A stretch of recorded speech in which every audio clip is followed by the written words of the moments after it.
We remain steadfast in our commitment in delivering local news that matters. Stories that inspire. Enriching the lives of Filipinos in the Philippines and across the globe. This is your GMA Regional TV. Buong puso para sa Pilipino. Kini ang mga dagkong balita karong Lunes. Solusyon dili suspensyon panawagan sa mga transport cooperatives sa Sugbo. Kabanay sa sales lady nga napalgang patay sa giabangang kwarto nagbangutan. Kapin sa 300 ka mga trabahante sa usa ka locator sa MEPS gipa-forced leave. Congratulations, Ira! Ug kabanay sa Pinay Olympian boxer Ira Villegas proud sa iyang kadaugan.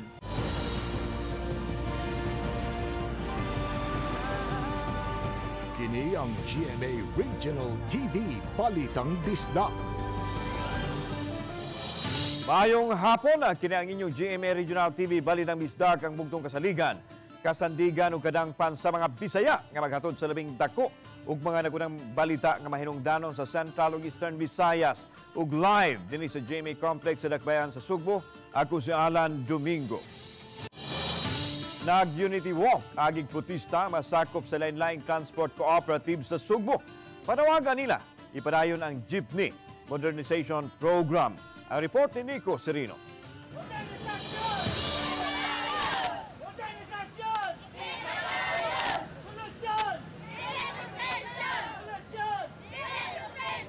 Sa Fuente Osmeña nagtapok ug naghiusa ang mga sakop sa 22 ka mga transport organizations ug cooperatives. Bit-bit ang nagkadaiyang mga placards ug banners, naghugpong sila aron supakon ang gipasar nga resolusyon sa Senado. Awhag nila ipadayon ang jeepney modernization program sa nasod. Nakaabante na gani kuno nganong moatras pa man pinaagi sa pagpasuspenso sa implementasyon niini.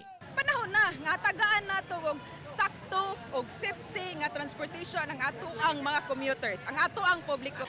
Kung i-suspend man gud sir, imbes na sugdan na mawala ang momentum, imbes ang katong mga kooperatiba o corporation na anay plano. Pag yung problema na mo kay karon man gani galisod mi bayad samot na kaha og isuspenso ang modernisasyon. So dili gyud mayo mo ginamong gipangayo nga dili na unta suspension. Hatagan na unta nilag solusyon. Pasado las 9 sa buntag gisugdan ang ilang protesta ug pagmarcha.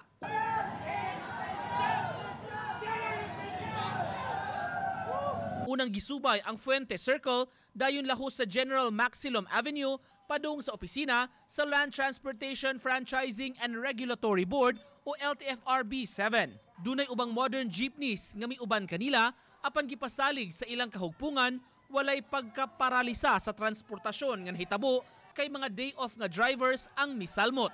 Lakip sa niapil sa protesta ang mga opisyales sa lain-laing transport cooperatives, admin ug office staff ingon man mga konduktor. Uban ni Godfrey Relien, Nico Sereno, Balitang Bisdak. Mga trabahante sa usa ka locator sa MEPS 2 kansang produkto mga kao i-force leave samtang napulo pa ka mga trabahante sa sister company sa nasong kumpanya gipang retrench usab. Si Luan Merondina adunay live exclusive update kabahin nini. May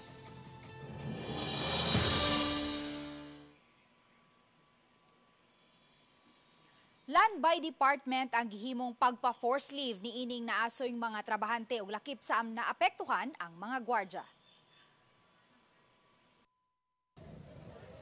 Midangop sa Peso Lapu-Lapu City ganihang buntag kining pundok sa mga trabahante sa usa ka locator sa MEPS 2 kansa mga produkto mga bull cap o cow. Gawas nga magpatambag sila kung nahasubay ba sa labor laws ang gihimong pagpa-force leave kanila sa kompanya, but usab nilang mangayo og hinabang. Matod sa maapektadong trabahante, unang gipa-force leave niadtong Hulyo 22 ang mga trabahante nga nadestino sa cutting ug warehouse department. Pagka Hulyo 26, ang mga trabahante sa embroidery ug sub-assembly. Pagka-Agosto 1, ang mga production workers ug pagka-Agosto 2, ang in-charge sa packing. Verbal lang ang gihimong pagpahibaw kanila ug way giluwatang formal notice ang kompanya kabahin sa gipatumang forced leave. Wala usab kini muhatag og tataong petsa kung kanus-a sila pabalikon og trabaho. Amo pangutana kung kanus-a man may taman magpaabot. Nya wala pud may kuan nila nga Nangayo mi ma'am, naa ba mo hinabang para namo kay wala mami kahibalo kung kanus ami mo balik og duty.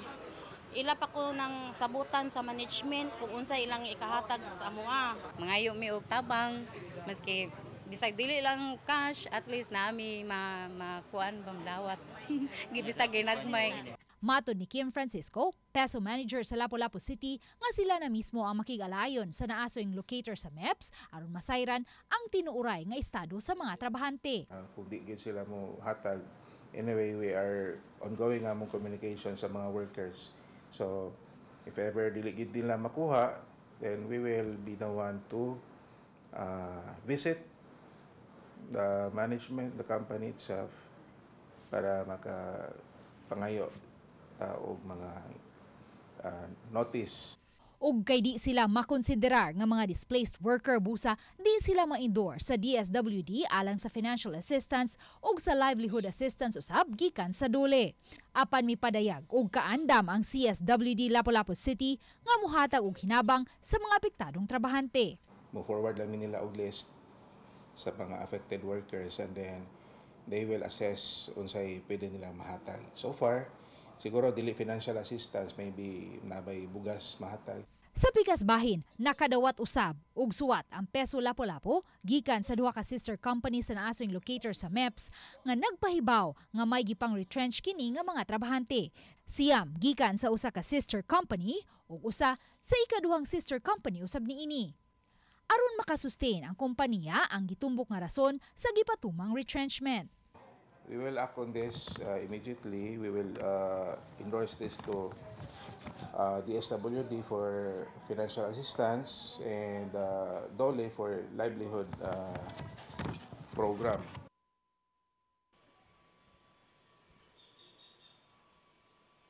Lansukad 2023 moabot na sa 7,492 ka mga trabahante sa MEPS ang nawad-an og trabaho. Ang peso Lapu-Lapu padayon sa pagpasiugda og mga job fair aron matabangan ang mga apektadong trabahante. Karong Nobyembre 8 may ipahigayon na usab sila nga job fair. Lan? Okay na, salamat Luan Merondina. Hustisya ang gipanawagan karon sa pamilya sa gipatayng sales lady kansa lawas sa kitaan sud sa gibangang kwarto sa Bulacau sa Cebu City. Ang report ni Nico Serino. Sa ilang balay sa Barangay Bulasa sa lungsod sa Argao, gihaya karon ang patayng lawas sa 27 anyos nga si Charina Relativo. Di pagihapon makadawat ang iyang inahan sa nahitabo kaniya sa brutal nga pamaagi sa iyang kamatayon. Hilak niya akong tama. Bigyan matuhuan. Maralag kuhaan mo lang damgo ba? Nanitabo sa akong anak nga nang ibuhatan sir nga unsa siya kamayo na mo. Naatanan sir wagi kay istorya niya. Way libog naatanan ko sir. Hilig surprise na ko anniversary, birthday, tanan nga okasyon naagi siya permi na mo. Nga nung among sa sir.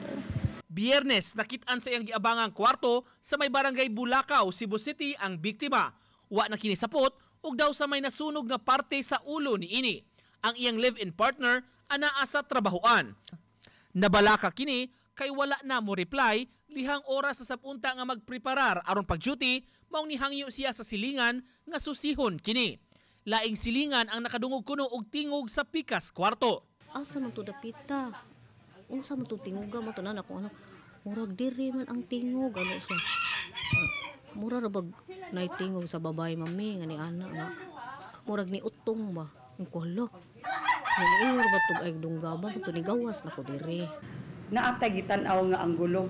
So magbase lang gihapon ta sa autopsy report no kay based on initial findings kung tan-aw nimo limpyo man.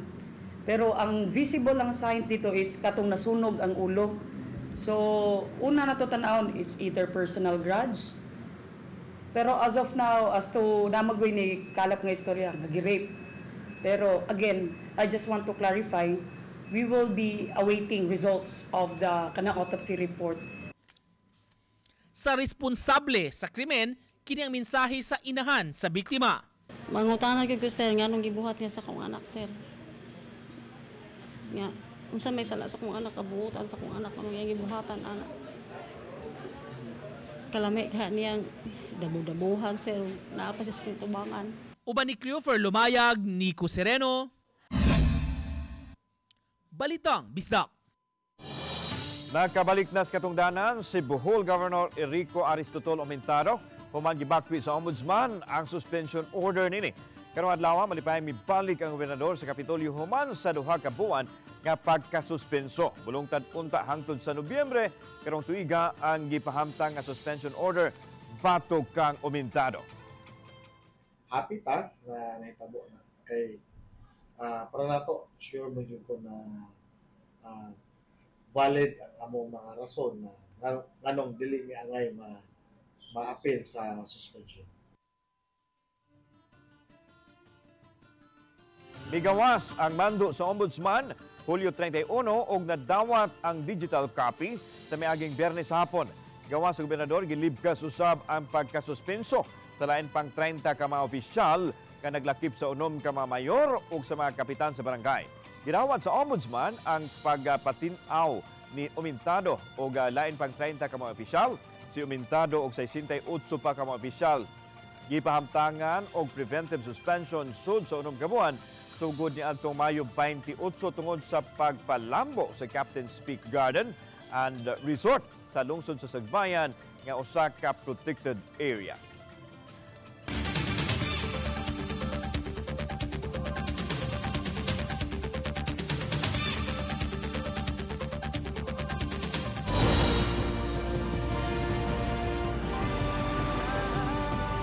Kini ang GMA Regional TV Balitang Bisdak.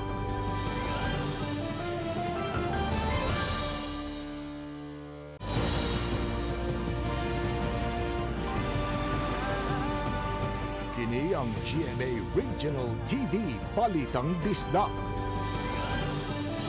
Ang pagbuka sa usa ka buwan nga kasaulugan sa ika-455 nga kasumaran sa pagkahimong probinsya sa Sugbo, gitampungan sa tanang mga gobernador o ubang opisyal sa mga rehiyon tibuok Kabisayan.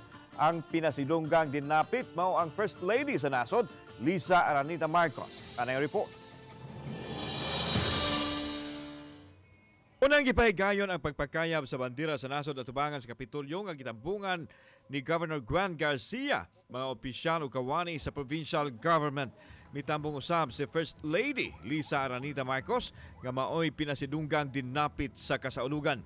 Gisunod ang ceremonial planting sa kahoy ug dayon ang pagbukas sa tabo sa Kapitolyo diin gibaligya ang nagkadiyang produkto sa kalungsuran sa lalawigan. Samtang atol sa tigom sa Social Hall sa Kapitolyo gipakita sa mga mitambong nga opisyal pinanguluhan ni Garcia ang ilang suporta sa Marcos administration pinaagi sa pagpirma og manifest of support sa kahiusahan.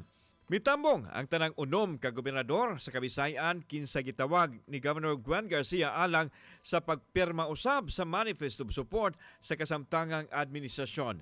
Lakip kanila si Bohol Governor Aris Aumentado kinsa bag-ohay lang nakabalik sa katungdanan human gibali sa Ombudsman ang nahaunang suspension order batok kaniya. And so as we celebrate our 455th founding anniversary of the province of Cebu, in the presence of our united mayors, vice mayors, councilors, barangay captains, barangay kagawads, SK chairman, SK kagawads, may I say that truly this deserves something to remember this unity by. Gihatagan usab og mga gasa ang unang ginang kinsa emosyonal nga nagpasalamat sa gihatag nga suporta sa mga Cebuano officials ngadto sa Marcos administration. It's really so touching, and you know, it's not perfect. My husband, he's really trying, and sometimes I feel bad when people see all the negative and not the positive. It's not easy what he's doing, but unity has a lot to do with it. Like in Cebu, in fairness to your governor, she really united the province. Sa katapusan, gimugatan sa gobernador ang kahiusahan sa One Cebu Island, One Philippines sa pagbangon sa nasod. Samtang nanghatag usab ang Kapitolyo og financial assistance sa mga mayor ug vice-mayor, vice-gobernador o mga sakop sa provincial board alang sa ilang mga infrastructure project. Kauban si Clover Lumayag, ako si Alan Domingo. Balitang Bisdak. 53 anyos nga motorcycle rider patay human malabay gikan siyang giluwanang motorsiklo dihang naigo kini sa usa ka modern PUJ ug naligsan pagyod sa usa ka SUV. Tiluan Merondina sa report. Dead on arrival sa Tambalanan ang motorista nga taga Barangay Babag, Lapu-Lapu City human maigo sa concrete pavement ang iyang dihang nalabay kini gikan sa giluwanang motorsiklo ug naligsan pa sa usa ka SUV. Mato ni Police Master Sergeant Chris Marlim, traffic investigator nga gikan nagpakanaog og pasahero ang usa ka modern PUV sa may ML Quezon Highway Barangay Paho niadtong Sabado sa buntag. Dihang mikabig na kini pawala aron musud pagbalik sa second lane naigo niini ang motorsiklo nga naagi usab ni anang mga higayuna. Tungod sa impact, nalabay ang nagmaneho sa motorsiklo paingon sa karsada. Natunong usab nga naagi ang usa ka SUV ug naligsan ang uni-ini sa luyong ligid. Bali tulo man ka lane. Sa inner lane katong Innova, then ang motor sa middle lane.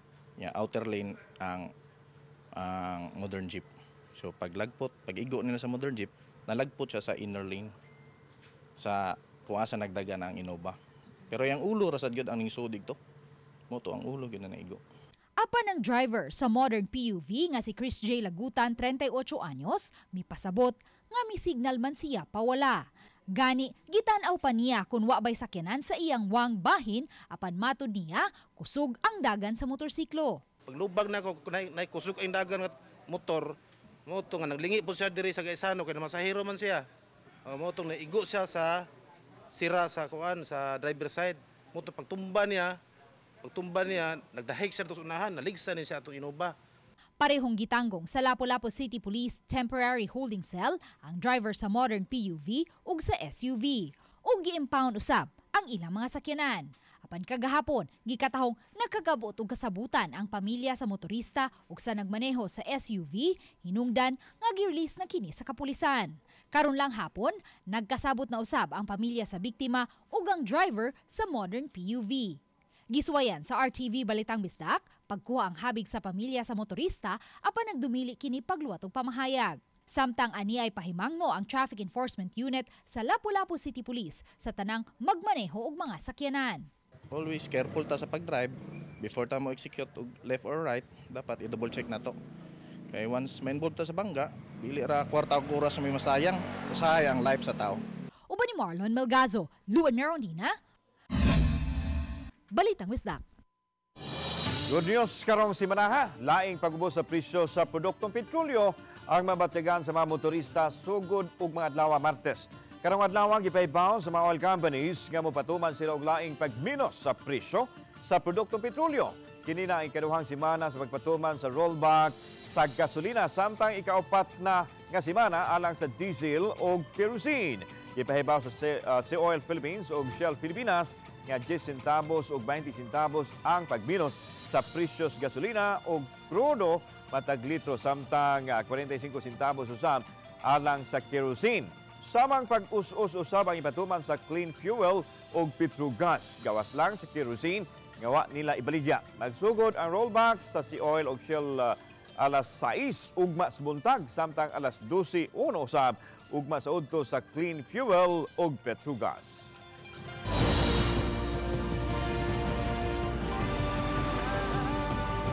Kini ang GMA Regional TV Balitang Bisdak.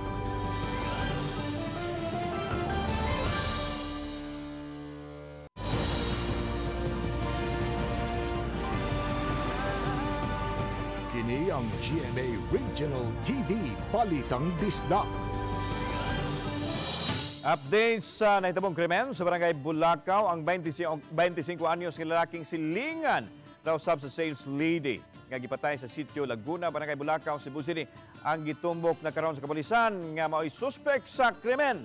Samtang gikaalarma sa acting mayor sa Cebu City ang nahitabong krimen ug tuna siya'y hagit ngadto sa kapulisan.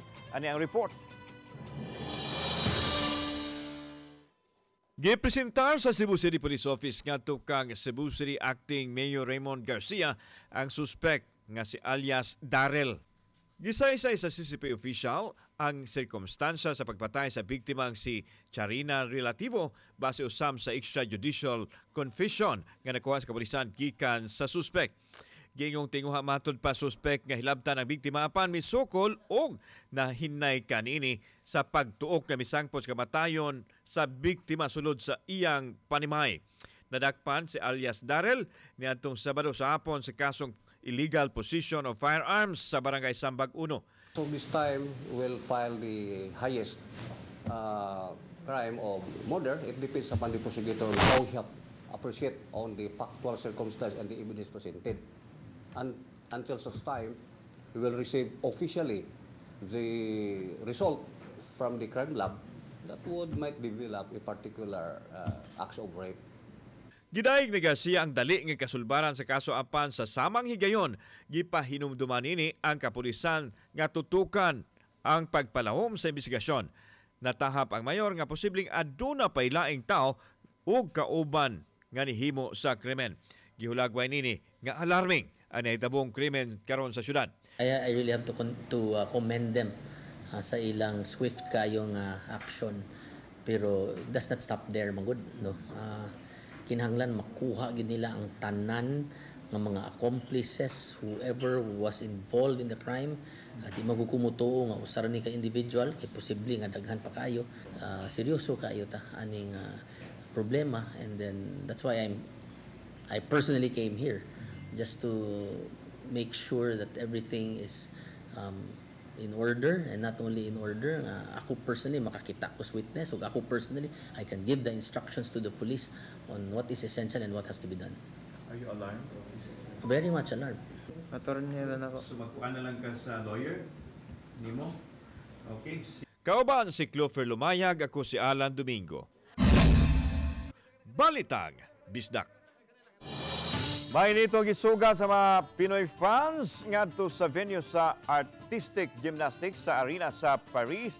Si Carlos Yulo human nakadaog usab siya sa bulawang medalya. Yan orang galakaw si Kaloy o giadto ang iyang girlfriend nga si Chloe. Matod sa ato ang two-time Olympic gold medalist, kalmado na siya sa men's vault finals ug dako ang iyang pasalamat nga laing bulawang medalya ang iyang naangkon alang sa nasod.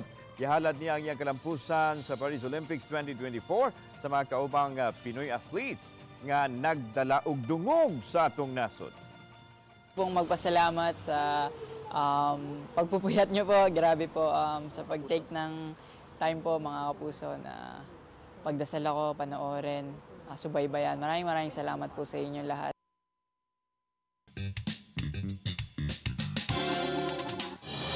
Sigurado nang makakuha medalya sa Paris Olympics ang boksidor nga taga Tacloban City nga si Ira Villegas.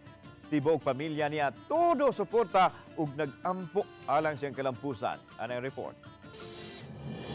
Hilig sa boxing ug suporta alang kaniya. Kinang gikonsidera nga dakong natampo sa kadaugan sa Paris Olympics sa Pinay boxer nga si Ira Villegas. Ang 29 anyos nga boksidor lumad nga taga Tacloban City usa sa mga pambato sa nasod nga padayon pang mupakitag aksyon.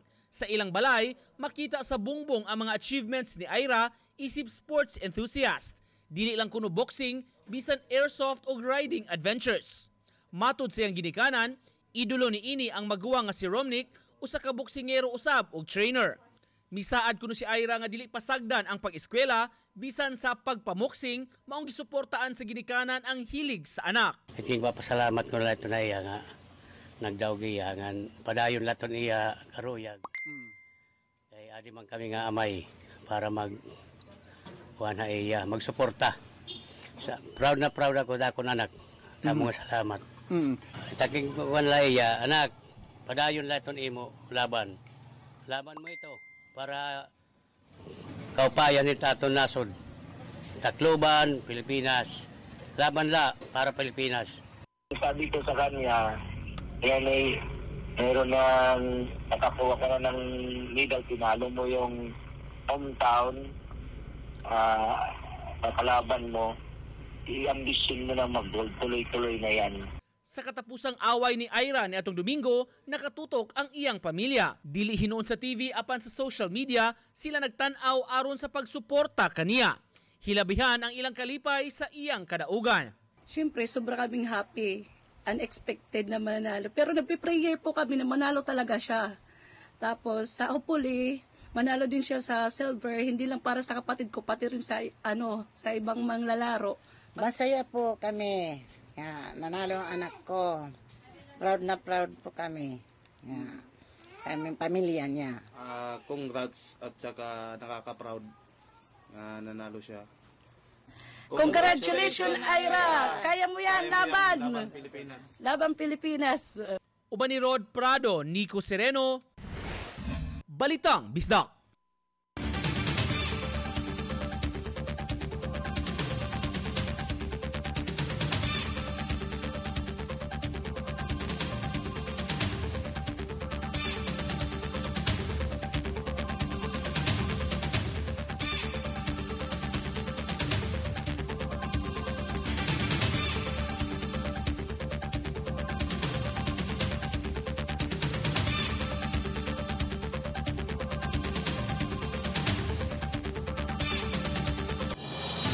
Sa pagtapos sa National Disaster Resilience Month, sa Dakbayan Talisay, halos 22 ka barangay sa mga dakbayan na paubos sa pagbansay-bansay sa gitawag nga Community First Responder kung CFR.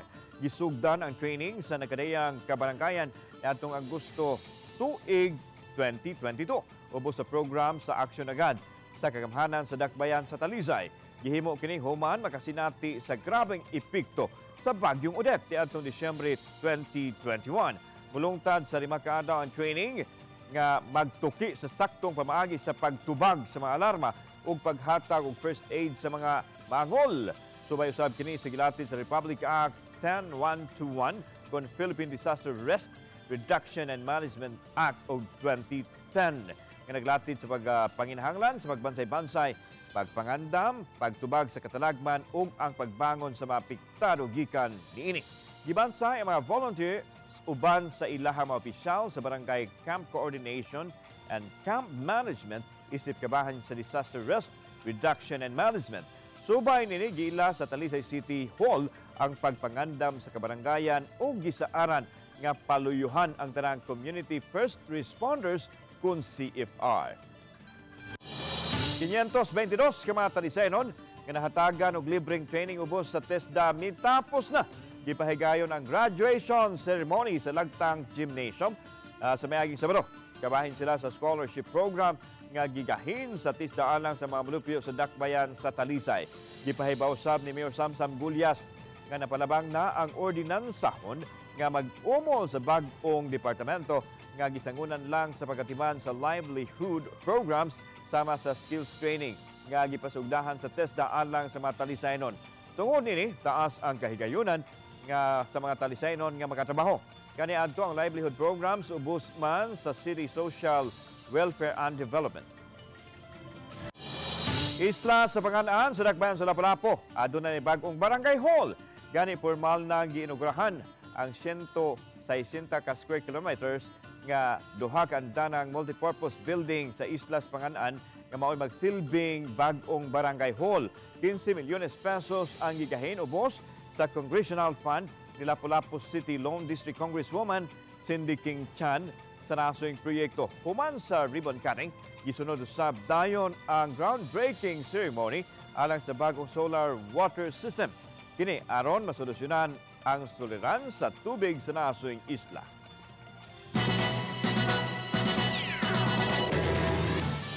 Mga kapuso, nagpadaan gihapon ang Regional Purple Purchase Promo sa GMA. Ang kapuso kasiyahan panalo. Pwede niyo ipadala ang inyong entries sa Dagupan sa Pangasinan, Naga sa Bicol, Cebu, Cagayan de Oro City, alang sa kagayunang makadaog ug daghang papremyo. Matapos ang official sending of entries karong August 16. Bisitahan lang ang official Facebook pages sa GMA Promos, GMA Regional TV, Super Radio DZBB ug Barangay LS alang sa kumpletong listahan sa Dropbox locations. Magamping sa fake news. Yapodapon sa local school board sa Dakbayan Sugbo ang mga school kits sa mga tinunan sa public elementary schools sa syudad. Usa sa nakapahimos ang mga tinunan sa Alaska Mambaling Elementary School. Din gikalipay sa mga ginikanan o labaw na sa mga tinunan ang bag nga dunay sulod nga mga gamit sa eskwelahan. Giklaro ni Cebu City Acting Mayor Raymond Alvin Garcia nga way gipili nga hatagan kung dili makanawat gyud ang tanan sa school kits gikan sa local school board sa syudad. Pila ka buwan human gipasaradaan ang Tumalog Falls, padayong nakasinati og hinay hangtod nga wa nay tubig ang falls nga nahimutang sa lungsod sa Oslob. Sa pinakawahing hulagway nga gipost sa Tumalog Waterfalls, Oslob, Cebu, makita ang grabing paghubas sa tubig. Sukad Marso 17 karong tuiga gipasaradaan sa Oslob LGU ang Tumalog Falls sa mga turista human nakasinati og paghubas sa tubig. Sa telephone interview gipasabot sa Admin Tourism Officer nga human sa kapin-upat ka buwan wa gihapon mo improve ang kondisyon sa Tumalog Falls. Niadton nakasinati og kusog nga pagbunok sa uwan niadto miaging buwan na monitor nila nga gamay ang pag-agas gikan sa falls apan pagkahuman na sinati pagbalik og paghubas sa tubig. Gidasunan kini sa Line Field Officer nga kada semana mopahigan og site inspection sa nasong lugar. Gipasabot sa opisina sa tourism nga dili isolated ang paghubas sa tubig sa Tumalog Falls. Kato siya ma'am, niagi to siya kakusog, mga siguro I think July, mid of July. Nikusog siya ma'am, as in nikusog siya. And then, after ato, murag, nahubas siya kay ito. Then, sagunso na sa tatainit ma'am ba? Sa amuang kwan dito, pag sorbi na mo jud sa main jud siya ma'am, kay naa siya'y kusog jud siyang agas sa tubig. Pero ni-stop siya kay na daw kay nahubas man gud siya ma'am, ang dito sa ibabaw, kanang na-sink hole. Tuwara siya nagpundo dito. Lalong man daw na siya. Kami, ang GMA Regional TV Balita Misda, kinatibukang pwersa alang sa mas dakong misyon o mas lapad nga pag-alagad sa nasod. Maayong hapon mga kapuso.